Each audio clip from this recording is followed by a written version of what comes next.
राम नाम का चमत्कार। राम नाम जपने से क्या फ़ायदे होते हैं। एक बार एक गांव में एक साधु रहता था। सारा दिन राम राम जपता रहता और ढोलकी बजाकर कीर्तन करता रहता। उसकी कुटिया के पास जिस व्यक्ति का घर था वह उससे बहुत परेशान था। एक दिन वह व्यक्ति गुस्से में उस साधु की कुटिया में चला गया और कहने लगा कि तुम क्या दिन रात राम राम रटते रहते हो। तुम्हें तो कोई काम धंधा नहीं है, हमें तो कमाने जाना पड़ता है। तुम्हारी ढोलकी की आवाज़ से मैं सो नहीं पाता। साधु कहने लगा, तुम भी मेरे साथ राम राम जप के देखो, तब तुम्हें पता चलेगा कितना आनंद आता है। वह व्यक्ति ने थोड़ा खींच कर कहा, अगर मैं तुम्हारे साथ राम राम कहता हूँ तो क्या तुम्हारा राम मुझे खाने के लिए रोटी देगा। साधु कहने लगा कि मुझे तो राम नाम की लगन लगी है, मुझे तो राम जी की कृपा से हर रोज़ भोजन मिल ही जाता है। तुम भी राम राम जप के देख लो, मुझे भरोसा है भगवान तुझे खाने को जरूर देगा। वह आदमी उस साधु को चुनौती देता है कि मैं तुम्हारे साथ आज राम राम का भजन करता हूँ। अगर तुम्हारे राम ने आज मुझे रोटी खिला दी, सारी उम्र राम की भक्ति में लगा दूंगा। अगर नहीं खिलाई तो तुम ढोलकी बजाना बंद कर दोगे। साधु कहता है कि मैंने तो निष्काम भाव से प्रभु श्री राम की भक्ति की है, लेकिन फिर भी मुझे तुम्हारी चुनौती मंजूर है।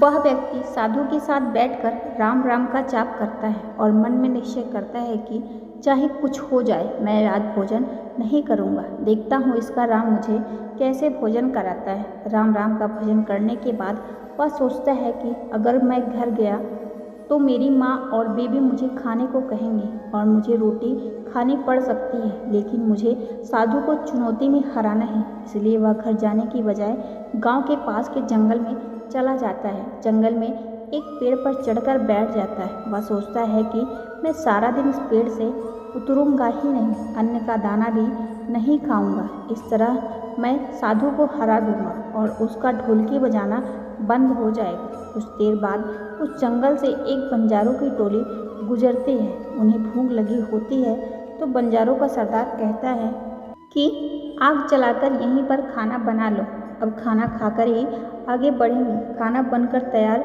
हो जाता है। बंजारे खाना खाने ही वाले होते हैं कि इतनी देर में बंजारों को सूचना मिलती है कि पीछे से डाकू आ रहे हैं। तो बंजारों का सरदार कहता है कि हमें यहाँ से चले जाना चाहिए, डाकू हमारा सब कुछ लूट सकते हैं। वे बंजारे खाना वहीं पर छोड़कर चले जाते हैं। वह आदमी पेड़ पर चढ़ा सब कुछ देख रहा था। कुछ समय बाद डाकू वहाँ पहुँच जाते हैं। भोजन को देखकर डाकू कहते हैं कि खुशबू तो बहुत अच्छी आ रही है, लेकिन यह भोजन किसने फिर बनाया, बनाने के बाद खाया क्यों नहीं, कहीं किसी की चाल तो नहीं हमें फंसाने की।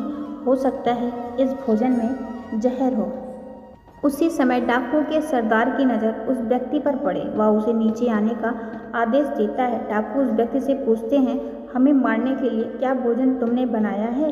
वह बेचारा मिन्नतें करता रहता है कि मैंने यह भोजन नहीं बनाया, इसमें जहर नहीं है, यह भोजन बंजारों ने बनाया है। आपके आने की खबर सुनकर वह यहाँ से भाग गए, लेकिन डाकुओं के आगे उसकी एक नहीं चलती। डाकू से कहते हैं कि अब तुम्हें यह भोजन खाकर दिखाना पड़ेगा, क्योंकि हमें लगता है कि तुमने ही यह भोजन बनाया है और इसमें जहर मिलाया है।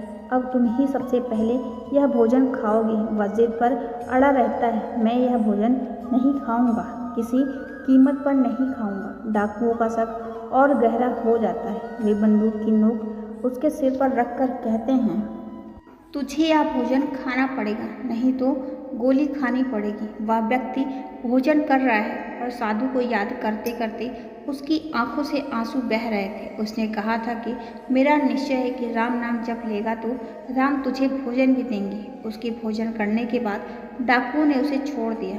अब उसे विश्वास हो गया कि बंजारों को और डाकुओं को राम जी ने भेजा है। वह सीधा साधु की कुटिया में चला गया और जाकर उनके चरणों में प्रणाम किया और उन्हें सारा वृत्तांत सुनाया। अब उस साधु से भी ज़्यादा उसे राम नाम की लगन लग गई। उसने अपना पूरा जीवन राम जी को समर्पित कर दिया।